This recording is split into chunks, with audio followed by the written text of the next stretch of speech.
That's where we're at today. Yes, we should point out, Congressman Ron Paul now has a huge amount of sponsors for a bill in the House of Representatives to abolish the private Federal Reserve crime syndicate. In 1913, the money power of the country was taken away from the people. By constitutional privilege, it belongs with the Congress, but it was given up in the Federal Reserve Act. The Federal Reserve is no more federal than Federal Express, but yet it has the power to determine the direction of use of money in our economy. If we could take that power back and put the Federal Reserve under Treasury, we start to be in a position of being able to control monetary policy on behalf of the United States people. The Federal Reserve is totally private, and Alan Greenspan 2 weeks ago on PBS on Lair NewsHour said on record that they are above the law, the Congress, the President, everyone.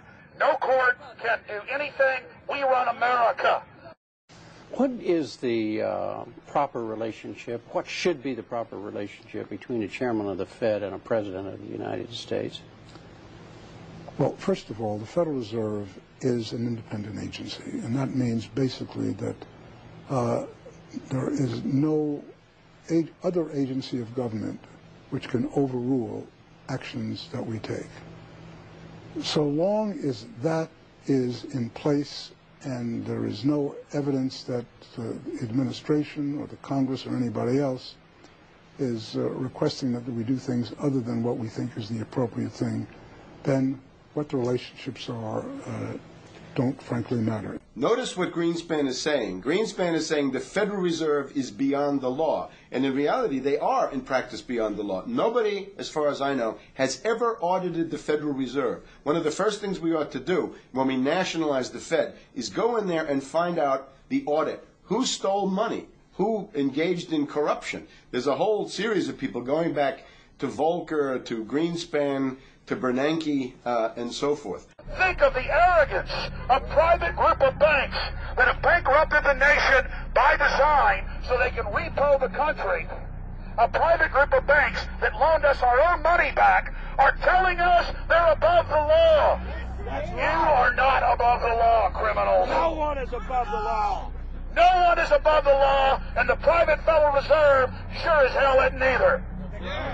Since the founding of the Federal Reserve back under Woodrow Wilson, the Federal Reserve has struck out 3 times. They didn't stop the crash of 1929. They didn't stop the banking panic of 1932, 1933. And now they are the cause of the derivatives crisis because they're the ones who inflicted derivatives on the world with Alan Greenspan.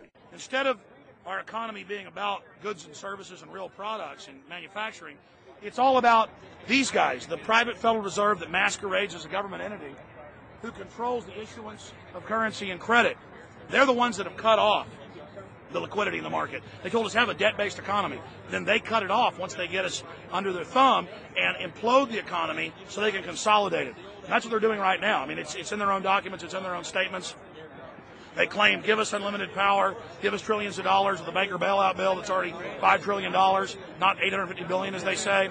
And we'll get the economy going. But they're hoarding the money and buying up other banks that aren't part of the Federal Reserve, buying up insurance companies, buying up roads, infrastructures, media empires, defense contractors.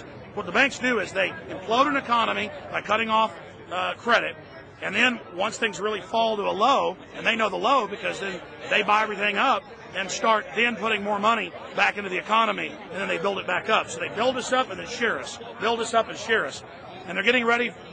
All over the world, they're always shearing some country, imploding it. Comes out in their own IMF and World Bank documents. That's just the foreign arm of the same cartel.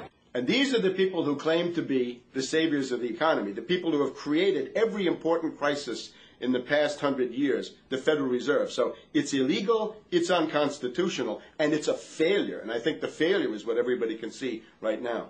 Yeah, what they do is they make you think Clinton's evil in running things. Then, oh, Bush will save us. And then, oh, Bush was evil.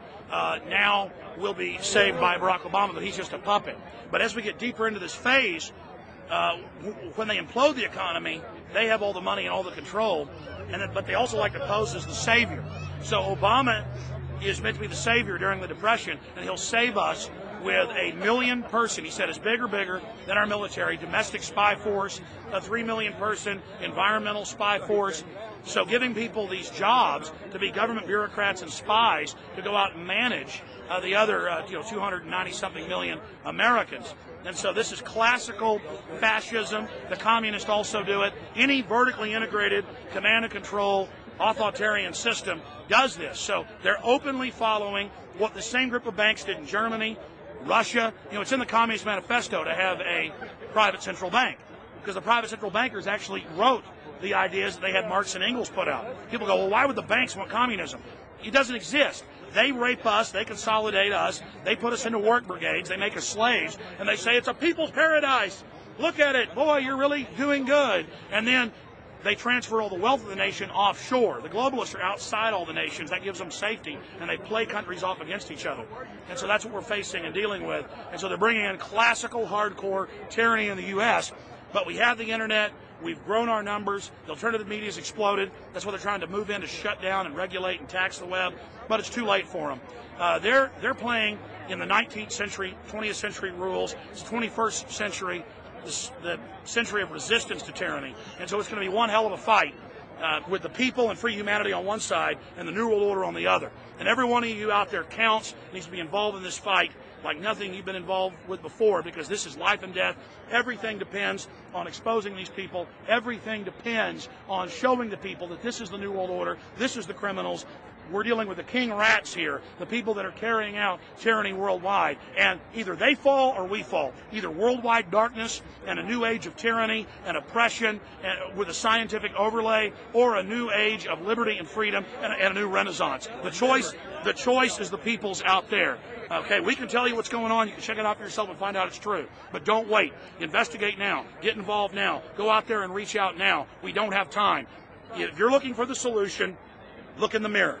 Look right into the mirror, because you out there, men, women, old, young, black, white, doesn't matter. It's going to be up to you if they win or if liberty succeeds and the people have a chance of having any future. These are cold-blooded eugenicists. These are cold-blooded people who think they're God, think that they're our masters, that think that we're animals. These are the guys that funded Lenin and Stalin and Hitler and Mao. These are the guys, it's all on record, that bankroll this stuff. They are hardcore vicious, and they must be resisted. Up until about the Kennedy assassination and the beginning of the war in Vietnam, the United States is a very powerful engine for world progress. It's the assassinations, the Kennedy assassination and the others in the 1960s, the beginning of the Vietnam War, and the beginning of the absolute domination of the Wall Street group over every other interest. Nobody else counts except the Wall Street money masters. That has now made the United States into no longer a force for progress, but something very different, often a force for destruction in the world. That doesn't need to remain that way. The interest of the American people is to fight to take your government back from Wall Street and make the United States a force for progress in the world, which we easily could do if we could just break the power of the people behind Obama. The main banks of Europe, which were started by Adam Weishaupt and Rothschild, the Banque Nationale de Paris, the Bank of England, the Bank of Italy, have all financed the messianic and war leaders of the last 200 years. Napoleon, Lenin, Stalin. They backed Adolf Hitler. They backed Franklin Delano Roosevelt. And they are backing right now Barack Obama. The banking cartel had established a beachhead in 1913 through the Federal Reserve Act. In 1947, they set up a parallel shadow government through the National Security Act. From 47 on, the national security state began the long process of absorbing federal and state bureaucracies, while at the same time undermining the constitutional power of Congress and dominating the executive branch. By controlling the issuance of currency and credit, the private Federal Reserve was able to buy up most of the Fortune 500. And if a company wouldn't sell, the bankers would unleash federal regulators to run them out of business. Private central banks in Europe, the United States, and England took taxpayer money and loaned it at over 30% interest to third world nations.